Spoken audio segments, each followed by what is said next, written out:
buenas tardes. Como siempre, muchas gracias por acompañarnos hoy aquí a esta quinta presentación, a esta quinta conferencia del ciclo sobre la protohistoria de la provincia de Cuenca a través de las colecciones del museo. Que, bueno, como ya sabéis, las dos primeras conferencias fueron conferencias genéricas sobre la presencia de esa protohistoria en el museo y sobre la llegada del monocéntico con Martín Orlea, y a partir, sobre todo de la tercera, pues hemos estado hablando de los poblados ibéricos de Fuente de la Mota o de la necrópolis y poblado de Cochas de la Estrella. Hoy tenemos el placer de continuar con esta sesión con Miguel Ángel Valero. Miguel Ángel Valero, que bueno, es de sobra conocido. Para mí la verdad es que me da hasta rubor presentarle, porque es uno de los referentes en la arqueología conquense de hoy día. Es, como sabéis, profesor titular de Prehistoria y Arqueología de la UCLM. Voy a ponerme la gafa porque si no... Doctor, Convención Internacional, académico numerario de la Academia de Conquense de las Artes y Letras, miembro de varios grupos de investigación, del Grupo Babricum, de la Asociación Internacional de Estudio para Estudios Mosaicos. Ha sido director, y sigue siendo director, de numerosos proyectos de investigación, algunos emblemáticos en nuestra provincia, las necrópolis de Iniesta, los yacimientos de Iniesta, el yacimiento de Ercábica, también en su momento, la plaza de Mangana, que tuvimos aquí la suerte también de escucharlo en su momento, y actualmente pues, su yacimiento emblemático, seguro que no es el único, pero el yacimiento emblemático es la Villa Romana de Noeda, ¿no? que no deja de darnos sorpresas y de sorprendernos gratamente pues casi todos los días, ¿no? Es una maravilla poder ver todo lo que está aportando este yacimiento al conjunto de la organización y al conjunto del conocimiento del pasado, ¿no?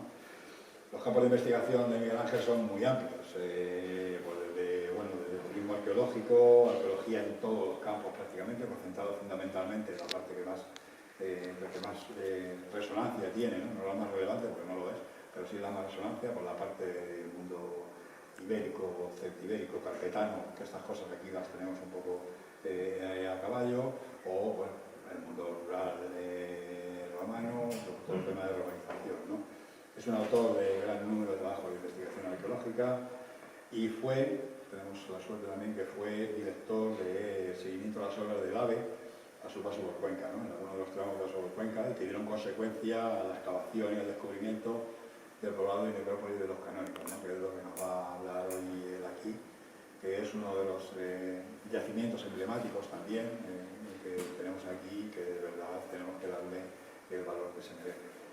Quiero además, antes de pasar la palabra a Miguel Ángel, quiero agradecer al Centro Regional de Jóvenes de Profesorado, que gracias a ellos podemos hacer este ciclo de conferencias, a la Universidad Menéndez Pelayo también que nos apoya, a todos los doctores, porque son todos doctores y investigadores que nos permiten conocer nuestro pasado desde el punto de vista de la investigación, que creo que es una de las claves de este ciclo, ¿no? Que difundamos no solamente nuestro patrimonio material, sino también la manera de llegar a él, ¿no? Agradecemos también a Yolanda Rosalén, que acaba de incorporarse, que está aquí, siempre su apoyo, y a María Perline, la jefa de servicio de museos. Y nada más, no voy a revelarme nada más porque ustedes no han venido a irme a mí, han venido a ir a Miguel Ángel y con razón. Así que muchas gracias, Miguel Ángel, por estar hoy aquí y bueno, lo dejo tu mano. Muy bien.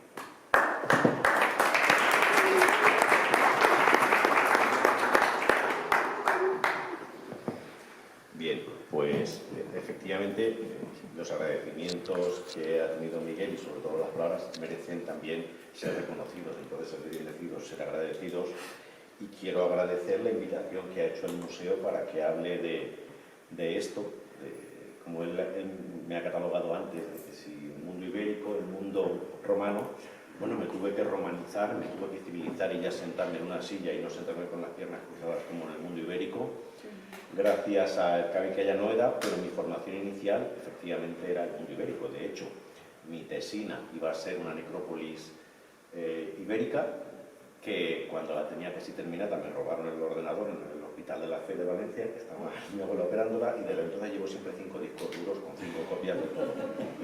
Entonces hay que aprenderse todo, y fue mi primera experiencia y ya, bueno, pues ya me romanicé. Pero efectivamente esto es un trabajo que de hace ya muchos años, del 2007, 2006, 2007, en el que pues estaba haciendo la labor era del control arqueológico de algunos de los tramos. Y allí también hay que agradecer el apoyo de gente que están hoy por aquí, como en la sombra, y son los técnicos, como Carlos Villar, como María Belínez, como Antonio Madrigal, que estaba el hombre siempre viajando de un sitio para otro, intentando echarnos una mano, y Emilia Aragón, que era la arqueóloga de Adif, que nos echaba una mano porque, como van a ver ustedes, esto no es lo mismo que excavar. A ver, si tenemos complicaciones a la hora de excavar en cualquier yacimiento, en Noeda, en cualquiera, por la financiación, por lo que sea, aquí teníamos unas premuras importantes, y era que a veces daba la sensación que el AVE venía ya, porque tenían unas prisas todo el mundo increíble. Entonces voy a intentar hablarles, como bien ha dicho Miguel, sobre la relevancia de este yacimiento, que a lo mejor no lo hemos valorado lo suficiente, porque es un cambio. Él también ha dicho muy bien celtibérico, ibérico, carpetano, estamos ahí. Bueno, vamos a ver cómo se desarrolla esto. Por tanto, tantas veces como quiera llamarme, yo encantado, sí. Sarna con gusto no pica. Vamos a hacer una pequeña introducción, y es que Los Canónigos efectivamente está en Arcas, en el pueblo de Arcas, está apenas a 9 kilómetros de la ciudad de Cuenca, y como bien ha dicho Miguel, la circunstancia era que formaba parte del AVE. El AVE, las labores, me imagino que saben ustedes que todas las infraestructuras públicas o privadas que lleven inherentes movimientos de tierra llevan aparejados controles arqueológicos y unos estudios previos. Entonces, en este punto en concreto del AVE, lo rojo es el AVE, la mancha verde era la zona de dispersión cerámica que teníamos documentado mediante la Carta Arqueológica de Arcas, que existía allí un yacimiento que además, tradicionalmente, fíjense ustedes en el topónimo, los canónigos, cuando luego hemos estado un poco tirando del hilo, es porque entendían que allí hubo unos monjes antiguos. Ya saben que ustedes los yacimientos arqueológicos son culpa, o de los moros, o son culpa de los de la Edad Media, bueno, y muchos de los romanos, y sí, de hecho, si no son romanos, al final se enfadan, algunos de los que nos ha pasado también en alguna ocasión. Bien, en este caso, Arcas era porque se pensaba que había una abadía de canónigos allí, porque había mucha cerámica. Es decir, históricamente teníamos un conocimiento de la presencia de cerámica, pero no teníamos clara la ascripción cronológica. En la Carta Arqueológica se acotó mucho más, y ya se sabía que era un yacimiento de ascripción ibérica. Si bien es verdad, la ascripción ibérica a veces nos puede dar, no teníamos claro su cronología precisa. Pues la imagen que teníamos era esta, o sea, esta es ya la imagen final, pero como ven, el AVE pasaba por todo el medio, para que se hagan una idea. El yacimiento que antes lo veíamos concentrado en la parte meridional, si ahora lo vemos en esa fotografía aérea, es muy explícita. Fíjense ustedes en la parte de su derecha que hay unas manchas de ceniza importantes fuera de la traza del AVE. Aquí. Yo me puedo levantar aquí, me he quitado la chaqueta, entonces. ¿Me oye? Bien, ya está, arreglado. Seguro que te fastidio a ti la grabación. Bien, si se fijan, aquí están las estructuras, ven todas estas manchas de ceniza que tenemos por aquí. Muchas de esas manchas de ceniza son evidencias de donde estaban antes, donde estaba el asentamiento. Es decir, que el asentamiento excede de sobremanera, además, los límites impuestos por el AVE. Y eso nos va muy bien, porque además ya les adelanto, la parte, como dice mi hija, hago spoiler, y ya les digo que el yacimiento está enterrado bajo el AVE, porque se modificó la cota, se protegió con geotextil y se elevó. Por tanto, debajo de uno de los, fíjense que tenemos un marco, pues por encima de esa cota está. Bien, como decíamos, a veces estas obras públicas llevan de manera inherente una prisa importante, siempre una prisa aparejada, y lo primero que hicimos fue, para intentar cotejar muy bien, estaban programados una serie de sondeos valorativos para ver si el yacimiento tenía una estratigrafía arqueológica fértil, porque es cierto que en muchos de los yacimientos, sobre todo si han sufrido laboreo agrícola con desfonde, que llega a 75 centímetros, algunos tienen unas afecciones importantes y están removidos. Otros, afortunadamente, no es así, y este era uno de los casos de los que no era así.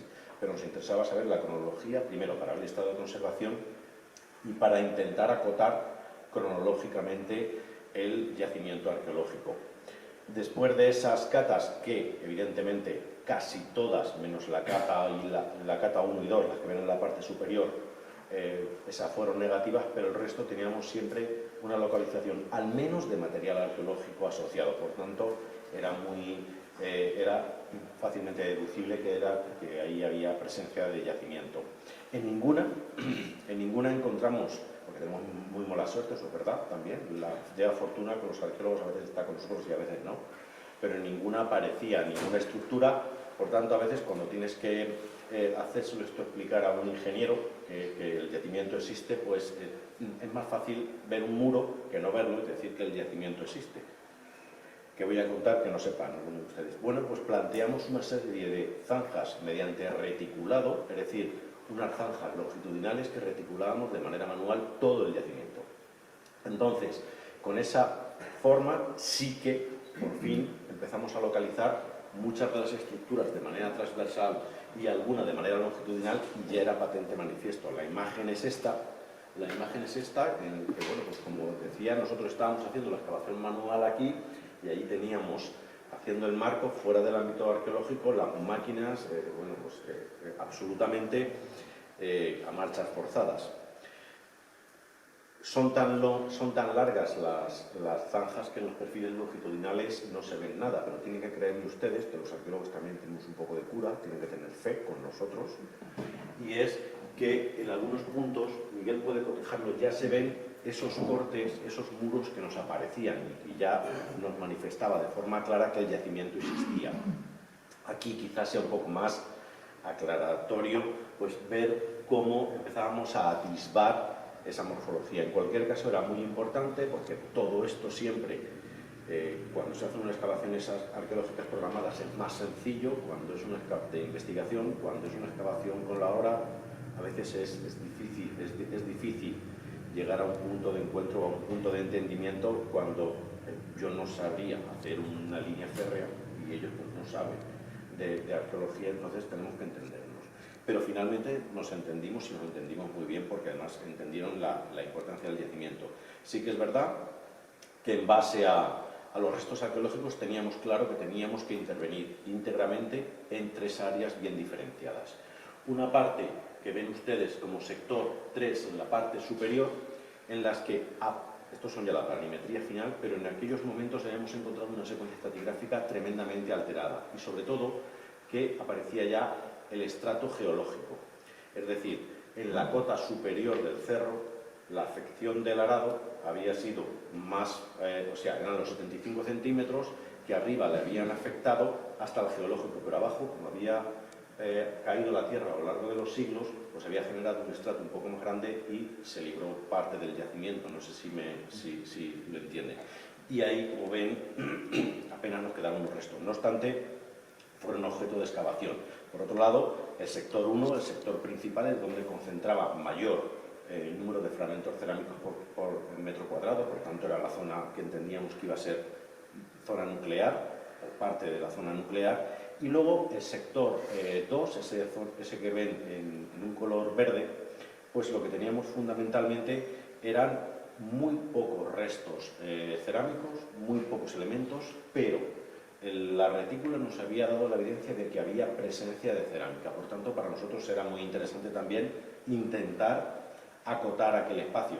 Y es que, ya les digo que esto es algo evidente, lo sabrán ustedes, en un poblado, cuando el pueblo se abandona, cuando el poblado se abandona, es como una casa de campo. Todo el mundo vamos por ahí, por la casa de campo, y nos metemos. Y aunque nos gusten las azadas, si hay una azada, nos la llevan. Pero es muy difícil que vayamos a abrir tumbas. Nadie abre tumbas, entiendo yo. Por tanto, la necrópolis estaba muy inalterada, porque no dejaba de ser un lugar de culto.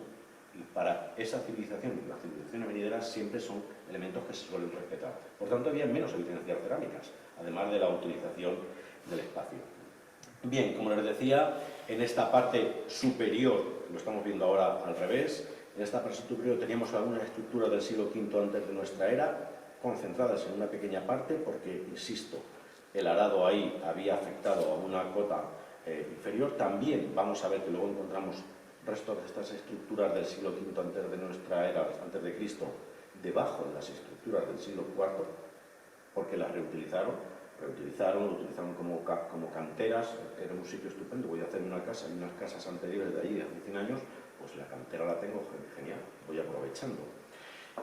También teníamos toda una serie de silos de almacenamiento, que luego después, como todos los silos, acaban convirtiéndose en basureros, y para nosotros son maravillosos, porque los silos, muchos de los casos, no son silos de almacenamiento, como encontramos aquí.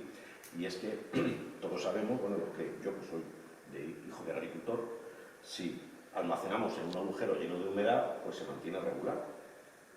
Vamos a decirlo así, por no decir que no se mantiene. Pero tradicionalmente los silos hemos mantenido como silos primeros de almacenamiento. Muchos de los silos no es otra cosa que la cantera de las arcillas, como aquí vimos.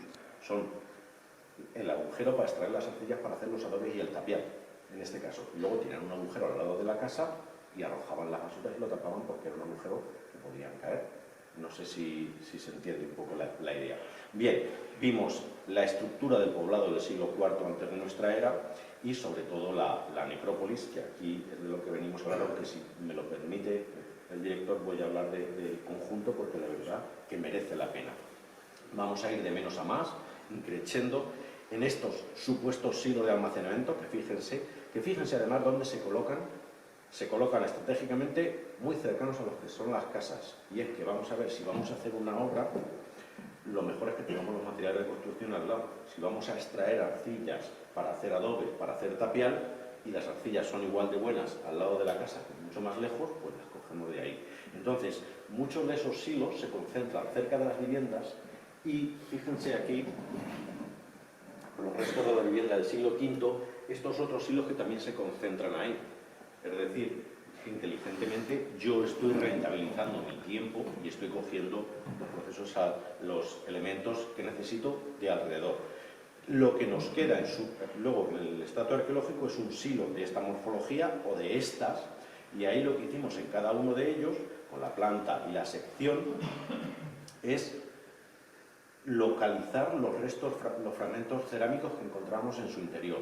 Y esos fragmentos cerámicos, que los tenemos aquí, lo que nos daban es una fecha de en torno al siglo IV, es decir, que lo que quedaba el siglo IV avanzado, ya casi tercero, porque fíjense que ya no son de filetes, sino son de bandas, de tonos rojos. Eso es un síntoma inequívoco de la fase final, es decir, el post-Cuen.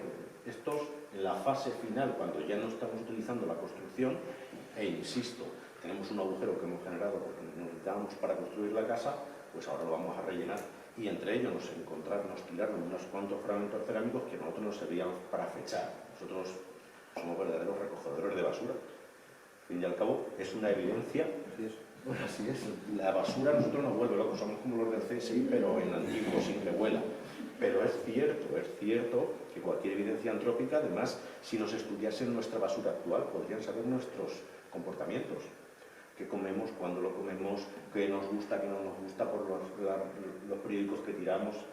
Fíjense que en realidad nosotros estamos haciendo una labor similar. Bien, pues también vamos a hablar de aquellas pocas evidencias que nos quedaron del siglo V a.C., y es que nos quedaron un fragmento de muro, una esquinita de otro muro, y estos dos muros que van a ver aquí debajo, fíjense cómo se ve muy bien que este se mete debajo de esta otra estructura. No sé si lo aprecian ustedes desde tan lejos. Sí, más grande no podemos hacerlo.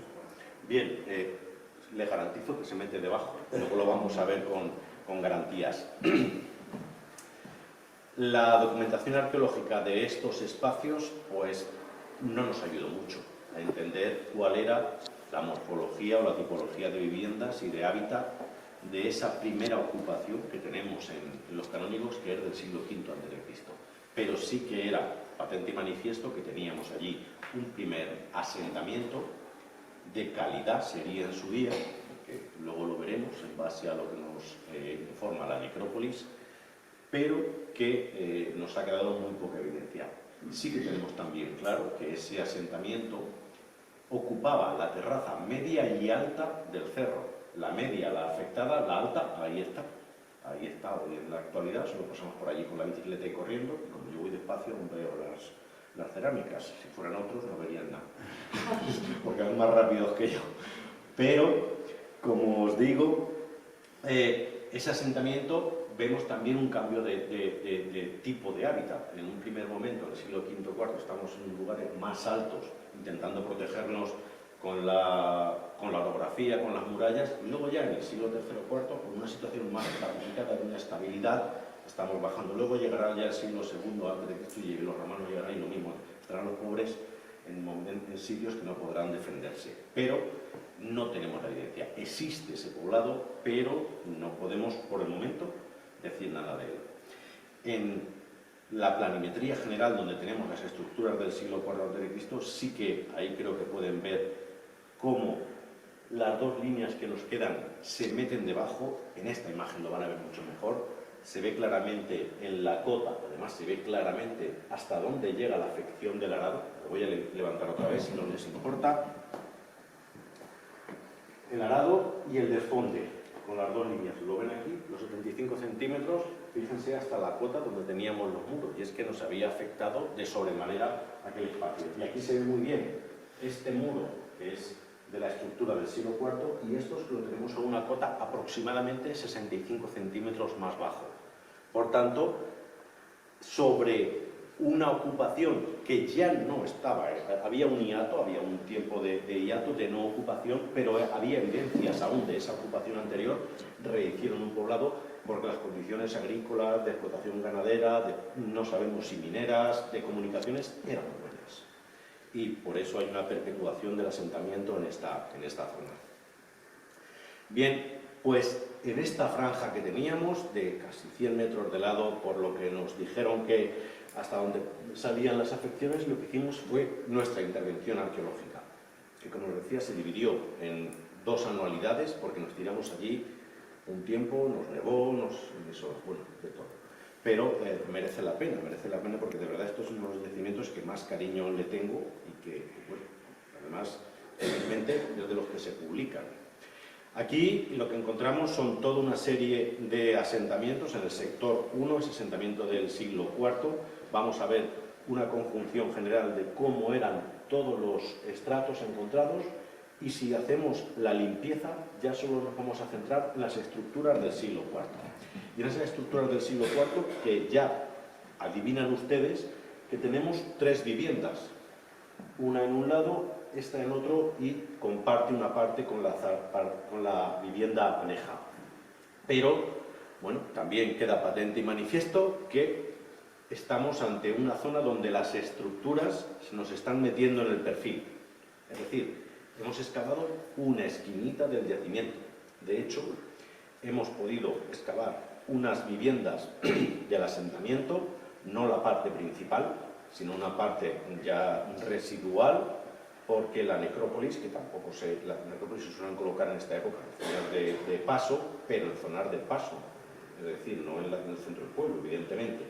Por tanto, estamos en una zona radial. Aún así, las estructuras localizadas ya verán ustedes que son verdaderamente importantes para ser del siglo IV. Una de ellas, además, pone de manifiesto la posible asociación entre el uso doméstico y el uso de explotación agropecuario. Ya veríamos de qué calidad. Bien, aquí lo que nos interesaba siempre es una excavación que en un primer momento la cota del AVE iba a pasar por encima, por tanto iba a verse afectada, y la obligación que se tenía era la documentación rigurosa, absolutamente rigurosa, porque las afecciones del AVE, pues el AVE es difícil de variar. Pero aquí, felizmente, gracias a la gestión de los técnicos de la Junta y las negociaciones y la comprensión de los técnicos del AVE, bueno, pues permitieron hacer en vez de seguir esa cota, elevarlo. Por tanto, el yacimiento que conservábamos, ya lo ven ustedes, una hilada, 2 hiladas a lo sumo, o sea, 25 centímetros de altura, subieron la cota, se protegió y ahí está.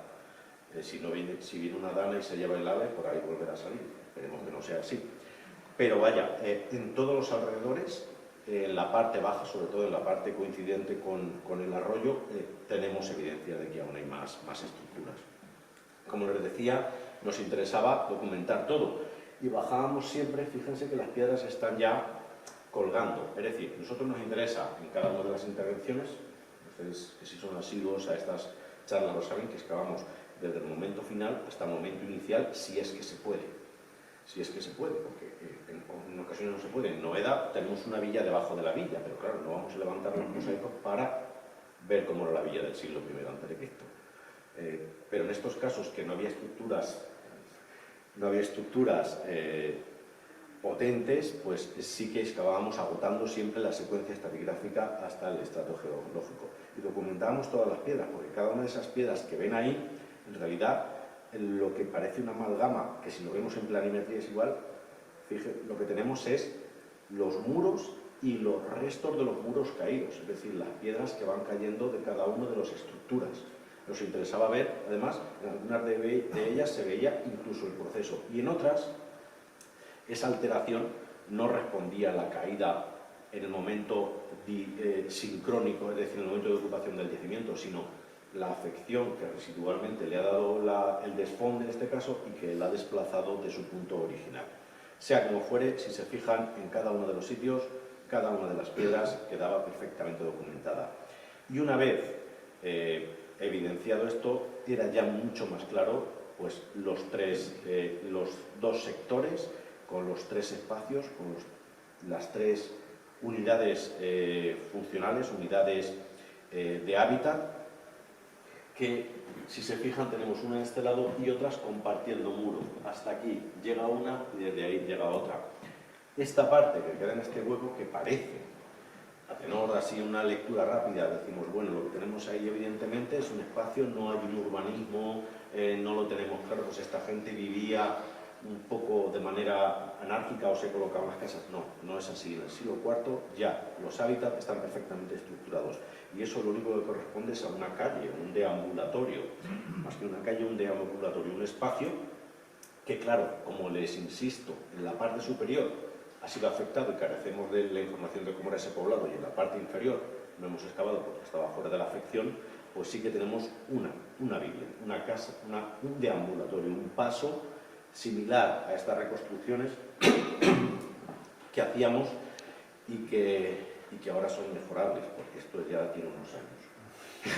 Y que esto ya tiene unos años, pero bueno, ahora las hacemos ya de otra manera. Sea como fuere, vamos a intentar ver cada una de las unidades funcionales, porque fíjense en esta unidad funcional que tenemos ahí, que es la unidad constructiva, la 1 en concreto. Bueno, pues la excavación arqueológica, como les decía, duró varios momentos, nos interesó mucho documentar todos los procesos y sí que vimos como una de las estancias teníamos todo el derrumbe del interior, es decir, no teníamos desplazamiento de las piedras generadas por el arado, no teníamos ningún otro elemento, sí que teníamos todas esas estructuras vinculadas a la vivienda que habían caído y habían colapsado la parte interior. En casa somos un caramelo que hay en el enfermedad laboral. En Noeda me dejaron los pulmones regular y de vez en cuando me faltan los caramelos. Gracias. Es que si no, sí, empiezo ya a sentirme como Plácido Domingo afónico. Menos mal que he dicho que esto se iba a grabar. Ahí, gracias. Decía que la documentación, lo que nos interesaba era ver todos los procesos y se veía muy bien cómo una pared había caído, pero sobre esa pared que había caído, una vez levantada esa estratigrafía, teníamos otra. Es decir, aquí sí que vimos ese proceso de que normalmente los muros, tenemos dos muros portantes que están portando cada una de las vigas, lo que vemos en la parte superior, y dos de arroyostramiento. Tengo aquí arquitectos de acuerdo a nuestras necesidades económicas. ¿Cuál es nuestra necesidad económica? Salir, cultivarla, trabajarla durante una jornada y volver. Eso que ahora hacemos en la agricultura, cogemos el tractor o el coche y nos vamos a 5 o 10 kilómetros donde tenemos la viña, en esta época tienen que sacar al mulo de la cuadra, que el mulo quiera andar más de 3 o 4 kilómetros, trabajar y volver. Si está a más distancia, de 4 kilómetros no les es rentable una jornada. Entonces lo que suelen hacer es, lo que hemos encontrado aquí, por prospección arqueológica que esta la hemos hecho, hay que reconocerlo, yo lo he hecho mucho en la zona de Iniesta, pero aquí no, pero por lo que veo hasta ahora en carta arqueológica es similar. Lo que hacen es repartirse el espacio de tierra útil, de tierra fértil. Entonces, este está en concreto a 7,5 kilómetros del que le digo de los Jamellones, que si partimos el espacio estamos un ámbito de explotación agrícola de un radio de 4 kilómetros, otro de 4 kilómetros, y seguramente vayamos así sacando muchos más. ¿Cuál es el problema? Aquel que no está en una zona agrícola, que está en zona de pinos, o hay una arrollada y lo vemos porque cuando pasa en la carrera de Priego, que pasa por encima de una torre, y cada vez que va dices, pues aquí está la cerámica, pero si no, no se ve, con la pinocha no se ve.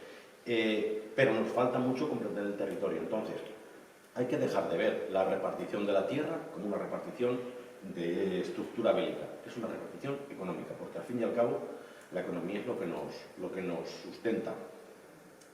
Eso es verdad que tendemos a pensarlo porque en el colegio, a mí, me enseñaron siempre, yo a mis alumnos en la universidad los llevo locos, porque los hombres llegan allí pensando en ¿y qué fecha es esto? El tratado de no sé cuántos, o sea, es que están obsesionados con las fechas y tal.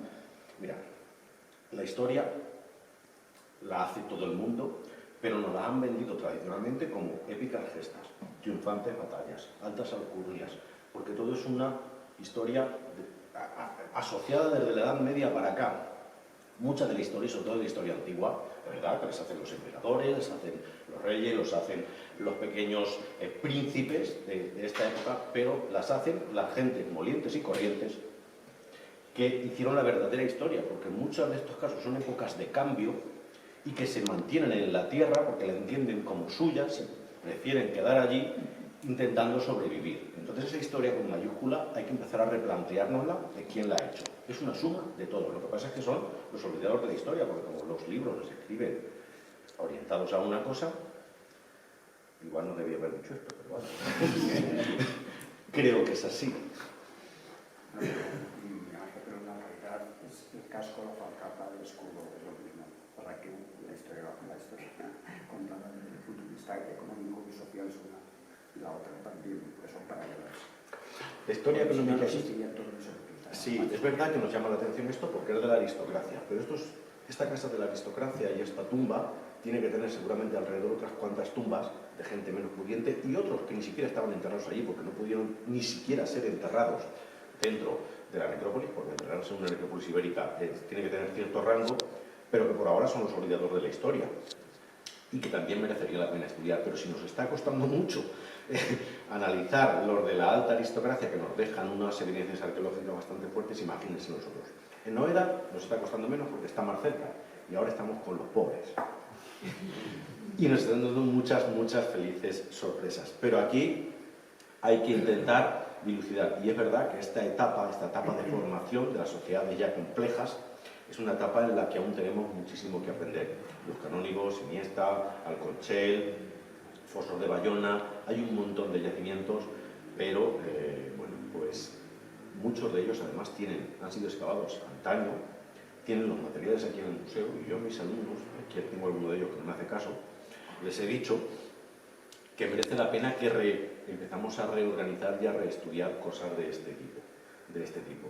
Y es que como cuando se excavaron, insisto, con unos intereses científicos absolutamente legítimos, pero que estaban orientados de una manera, ahora es posible que podamos arañar un poquito más de información. Cuenca es una provincia apasionante. Yo siempre lo digo también, tenemos un índice de yacimientos más alto que el índice de población, por kilómetro cuadrado. Y es un sitio excepcional que no entendemos, yo aún no entiendo muy bien por qué, si porque es una zona de pasos, porque la conjunción de posibilidades, pero merece la pena que la pongamos en su sitio. Y bueno, las investigaciones de este tipo, de los compañeros que están todos trabajando en esta tierra, creo que la pondrán. Y por favor, si ustedes nos pueden echar una mano, pues bienvenido será. Miguel Ángel, tengo una pregunta de parte de Antonio Madrigal. Que está presente. Me pide que te pregunte que si el Instituto del Patrimonio Cultural Nacional de España llegó a realizar los estudios de los pigmentos de las esculturas.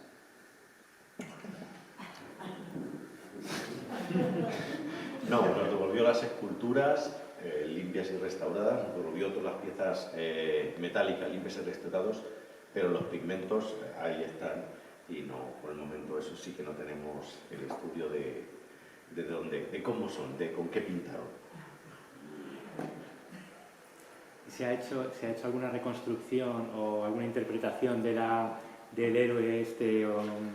A ver, pues ten en cuenta, estamos ahora trabajando en una reconstrucción, un compañero de la Autónoma y yo, para ver la morfología. Y teníamos alguna idea, lo que pasa es que es muy complicado. Creemos que tenemos solamente un 5% del conjunto escultórico. Sabemos que hay como mínimo 4 caballos, porque hay 4 patas completamente distintas y demás. Solo hay un héroe, vamos a llamarle un héroe, solo hay un personaje masculino, el jabalí, otro posible cérvido y luego después el elemento de la caedra, pero no tenemos, es que no hemos tenido la suerte que en el pajarillo, no tenemos ni el pectoral, ni los arreos, ni nada por el estilo. Nos está resultando muy complicado. Entendemos que solo sabemos que tiene esa parte, igual que la que tenemos en la parte de porcuna, pero nada más. La posición del jabalí, que está justo encima de la cabeza, Por eso parece que está agachado como en pajarillo, sí, atacando a la bestia. Está aquí, agarrando a la bestia. Es que no, es posible que este héroe que está agarrando a la bestia, a su vez un caballo le esté pisando a él. Entonces, pero también tenemos que pensar que las medidas no son exactamente igual, a lo mejor no es un único personaje, sino que estamos hablando de un personaje que está interactuando con un caballo y otro personaje que tiene el jabalí encima a punto de clavarle la espada, que no aparece la espada, por ejemplo, solo está el jabalí y la cabeza. Dárselo a la inteligencia artificial está necesario. Es una broma. Pero que claro, es que es el gran hallazgo. Yo me acuerdo cuando lo presentasteis recién salido aquello que dices, madre mía, si esto es ni el pozo mono, ni no sé qué. Y luego la expresión, porque se ve el ojo del héroe y el morro, que se está viendo ahora en pantalla. Está enfadado. Dices, es que tiene una carga muy fuerte, porque algunos son acartonados, las figuras... No, este además está interactuando, seguramente es como parecido al que tenemos en porcuna, en un caso es un guerrero que le está pinchando, este tendrá seguramente una lucha con diversos animales y a lo mejor también incluso con otros guerreros, pero sí que tiene una carga dramática. Sí que tiene una carga dramática porque la expresión con la sonrisa, con la expresión hacia abajo, es una expresión de fuerza, dando los labios. Con la carga de la pintura, porque es que yo me recuerdo ver la gotita de sangre en el jabalí, así. En el colmillo tenía pintura roja. El colmillo tiene un poco de pintura roja. Yo tuvo que ser una dramatización. Y los cascos del caballo, 2 de ellos tienen pintura, los otros no. Por tanto, pero también es verdad que el casco tiene una banda roja, que es una banda decorativa del casco, del cubrenucas. Entonces, bueno, hay que intentar ser muy, muy asépticos, pero sí que es verdad que es un elemento a destacar, como el casco. El casco de verdad que es un elemento absolutamente significativo. No es un único, porque hay unos cuantos más, pero es que aparecieron como aparecieron. Manuel. ¿Las piezas que faltan es porque pueden estar esparcidas o porque se las han podido quedar para utilización como muro en algún sitio? A ver, estas piezas la utilizaron ya como muro de la tumba. Es decir, ¿eran de otra...? Sí, a lo mejor no me he expresado bien. La escultura forma parte de una escultura heroica del siglo V, que se desmanteló en el cuarto y en la tumba del cuarto la reutilizaron. Entonces, lo que falta, pues puede estar reutilizado en tumbas de alrededor o no. Entonces, por ahora no lo sabemos. Lo que sí que está claro es que hay allí una estructura funeraria de un héroe perteneciente a la aristocracia regia, que llegado a la revolución del siglo IV pues fue machacada como lo hicieron en todos los sitios y que la reutilizaron. Y en este caso, a una tumba también principesca. A lo mejor en una tumba de otro mucho más pobre, mucho más sencilla, también hay restos. O a lo mejor no, a lo mejor formaban parte de las casas. Es que hemos excavado nada, es que hemos excavado un trocito de barrio y un trocito de necrópolis. ¿Y el resto está? El resto está ¿Abajo o fuera? está fuera del AVE. Conforme vas de aquí a Valencia, no vayáis a excavar, ¿eh? Conforme vais de aquí a Valencia, a la derecha. ¿En futuro se excavará o no? El alcalde de Arca siempre me dice lo mismo, y yo le digo, no abras otro melón, que te van los de la consejería, verás cómo se van a alegrar contigo. A ver, hay una pequeña parte, además, es verdad que él tiene razón. Las expropiaciones del AVE sabes que expropiaban, y si a alguien le quedaba un rincón, se lo expropiaban también. Y entonces hay una zona, pues el doble que este espacio, que es público. Y él está insistiendo, y eso y tal, bueno. Habla con Carlos. Sí, en el margen del arroyo, entre el arroyo y la propia vía donde está vallado, y hay un camino paralelo allí. Y también tenemos una villa romana cerca y de todo, sí, por allí. Bueno, sí, Cuenca, ya os digo que hay más índice de accidente por kilómetro cuadrado que habitante. La España vaciada estaba superpoblada. Bueno, esa España que nosotros ahora dicen de España despoblada, nosotros tenemos, es una España despoblada, a lo mejor ahora, pero tenemos mucha población y mucho potencial. Falta una, por ahí, sí. ¿Qué relación, Sí, pero no debería, ¿qué relación estableces entre los canónigos y los túmulos principescos que también conoce bien? A ver, los túmulos príncipes de Iniesta, los de la última fase, los que solamente hemos podido excavar 4, porque los del siglo III y IV están ocupando y no hemos levantado todos, son de una cronología similar a la del siglo V, no a la del siglo IV. Es decir, los túmulos que tenemos debajo son los túmulos de la aristocracia, los túmulos de 5,5 metros de lado, con unos encachados y con unos conjuntos escultóricos que allí allí no los hemos encontrado, es decir, solo nos ha quedado el resto y luego las estructuras superiores. Del siglo IV tenemos estructuras más pequeñas, que tú las conoces muy bien, incluso incineraciones o yo, que todo el mundo lo habéis visto, similares a esto. Pero luego en Iniesta tenemos también siglo III y siglo II después de Cristo, o sea que tenemos toda la secuencia hasta prácticamente la romanización. Es, por decirlo en Iniesta, de los 4 niveles, el tercero corresponde al nivel coetáneo a esta tumba principesca. Y el primer nivel es el que correspondería con la élite aristocrática, que de aquí no hemos encontrado. O sea, no sabemos dónde está la necrópolis del siglo V. Esa es otra de las cosas. Hemos excavado la necrópolis del IV con reutilizaciones del V, pero no sabemos dónde está la necrópolis del V. Que es una pena, ¿no? Esa sí que sería... En el trato que hizo la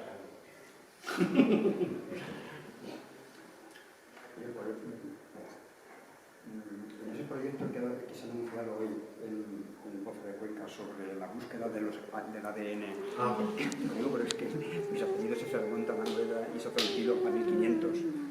O sea, que soy un candidato para que me hagas. Vale. Cuéntanos un poquito cómo... A ver, no tiene nada que ver con esto. Ya, Si quieres... abusando de tu confianza. No pasa nada. A ver, Noeda, ya te digo, nosotros, es verdad, todo el mundo conoce Noeda por el mosaico, todo el mundo conoce Noeda por la magnificencia de la época monumental, pero esa época monumental del mosaico, de los 500 fragmentos escultóricos que suma más que toda la península ibérica, es una parte de la historia. Y hay otra parte de la historia que son los que se quedaron allí a habitar después de la evacuación del complejo con del Dominus. Bien, en uno de estos grandes edificios, donde hemos encontrado también la escultura de bronce, que es así que la leche, esa sí que es la leche que no conoce nuestro director, Sin palabras. donde hemos encontrado allí, porque hay 3 metros de estratigrafía arqueológica, o sea, que allí se nos cayó el edificio entero. Pues luego después lo reutilizaron como necrópolis. Esa necrópolis tenemos 4 tumbas, y en esas 4 tumbas, que están reaprovechando espacios arquitectónicos para delimitar la tumba, espacios arquitectónicos del edificio anterior, incluso de los arcos, pues hay 9 individuos, al menos. De esos 9 individuos están acomodados unos en una misma tumba y se nota que uno de ellos está así. Es decir, la parte central... ¿Puedo cambiar? Sí. Venga, que os lo explico con una imagen. Esto Esto va a quedar bien cuando lo colguéis. No, esto es claro. A ver.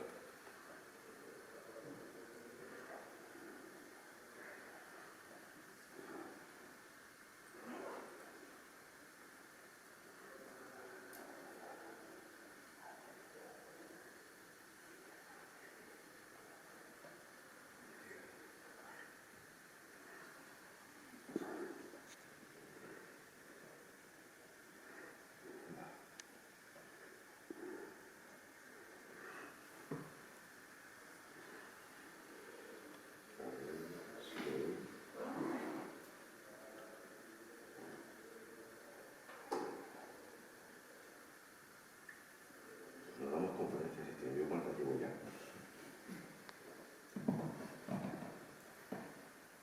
Vamos solamente a esa parte final, si os parece. Os digo porque ahora después tengo otra conferencia más adelante sobre la alimentación en la Alcarria en base a los resultados de los experimentos arqueológicos. Esta mañana di una de Alfonso VIII intentando explicar a los chavales de Alfonso VIII que debían de estudiar en la Universidad de Castilla-La Mancha y no las madrileñas y estudiar humanidades. He estado intentando convencerles. En fin. Bien. Decía que, solamente para poner un poco de envidia, en esta gran sala cruciforme que ven ahí, que ahora la tenemos ya cubierta con la carpa, miren, fíjense los muros que les decía, como caen hacia los lados, donde las tejas están en la parte inferior y donde ahí hemos encontrado hasta 27 ladrillos con la huella de las caligas, y vamos a hacer un estudio, y esa maravillosa escultura de bronce. Y ostras, no sé por qué, esto al revés, pero fíjense las tumbas. Aquí lo que tenemos es una tumba que tienen que creerme, es una chica, lleva aquí un pendiente de bronce, también, ¿vale? Miguel ya va haciendo el inventario de lo que va a llegar aquí. Tiene el pendiente de bronce, es una chica de unos 15 años, ven que aquí hay una reducción, ven que aquí hay 3 individuos, que en realidad eran 4, uno en posición primaria, ven que este tiene el brazo que está así, no sé si lo ven, y lo que han hecho es acomodarlo junto a que lo tienen así. Si para meter el del medio tengo que apartar uno así y me quedo así, es que no tengo chicha. No sé si me explico. Mientras que en la otra, mírala al revés, por no sé por qué está. Está en posición fetal, tenemos aquí el brazo, las costillas, el coxis, la pierna y el pie, y tenemos su cabeza, pero el resto del cuerpo está aquí. Es decir, para acomodarlo, estaba ya podrido y lo han apartado hacia los pies. Esto lo puede explicar mejor el arqueólogo de allí, Manolo, que está excavando. Bien, de estos que estamos ahí, lo que estamos haciendo ahora es lo siguiente. Por eso llevamos siempre mascarillas y demás. Cuando nos descomponemos, si estamos de cúbito supino, de cúbito prono o incluso de lado, nuestros fluidos se nos caen a las costillas. Si tienes una enfermedad de los pulmones a veces sale, como yo. En la descomposición de los intestinos a veces sale también las últimas comidas, y entonces debajo de los agujeritos del coxis, ahí debajo recuperamos esa tierra, mediante el laboratorio de nos permiten saber comida, parásitos y enfermedades. Pero el resto del cuerpo estamos haciendo en la autónoma el estudio de ADN para ver si los que están enterrando en ese mismo elemento son de la misma familia, es decir, si al que apartan a medio o si no lo son. Y luego, gracias a toda esa afiliación, lo que empezamos a ver en las relaciones topográficas de Felipe II y sobre todo en el catastro del Marqués de la Ensenada, nos están apareciendo los apellidos tradicionales. Yo no sé sus apellidos, pero vamos, que tengo ya un montón de candidatos y como solo es un palito, todo el que venga a nosotros con un mujer, yo creo que ha generado mucha expectación, porque ya me han llamado y me han escrito 3.000 personas. Yo, 3.000 no, pero muchas. Sea como fuere, yo tengo que negociar ahora con la Junta de Comunidades que está por allí, María, que me den un poco más de perras para hacer más muestras de ADN, porque creo sinceramente que todos esos apellidos, que no son apellidos de herrero, no sé qué, de oficio, ya saben que son repoblaciones y cosas así, podemos encontrar una ligera afiliación. Y es la idea, para además saber la repartición, que no es fácil. Piensen ustedes, en el siglo VI, pero luego después tenemos la invasión islámica, luego después la repoblación cristiana. No lo sabemos, pero hay algunos que sí que aparecen allí tradicionalmente. Y la idea es, aparte del estudio, oye, pues tirar un poco más, porque mediante transferencia, ya les adelanto además que eso ha resultado tan curioso que nos han llamado National Geographic Nacional y han dicho que un estudio sobre el mundo romano lo coordinas. Y eso también lo dicen, mira, estupendo, también nos vale. No pagan, hay que escribir y ya está. Hay que escribir y ya está, y es gratuito. Pero si aparecemos finalmente en el National Geographic, como aparecimos la primera vez con los mosaicos, ni pagando no sé cuántos millones no, pero no sé cuántos miles de euros en publicidad, tenemos tanta repercusión. Y es así. Así es que, pues nada, que conozcan nuestro territorio. Pero por favor luego díganme y ya está, otro para el panel. Porque el primero pregunté si eran con aguja y entonces no había tantos voluntarios.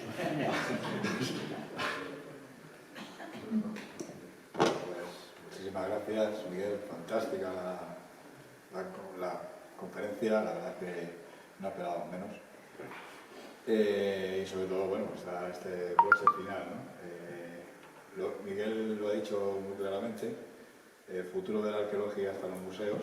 Este museo tiene las puertas abiertas para el futuro de la investigación, así que, bueno, os espero a todos vosotros cuando queráis y sobre todo os espero en la próxima conferencia, que creo que es el día 28, jueves, sobre Fosos de Bayona, que además lo ha comentado, es un yacimiento espectacular también, muy importante en la protohistoria de nuestra provincia y que debemos conocer para realmente valorar nuestro pasado. Así que muchísimas gracias, os espero aquí a todos el próximo día 28.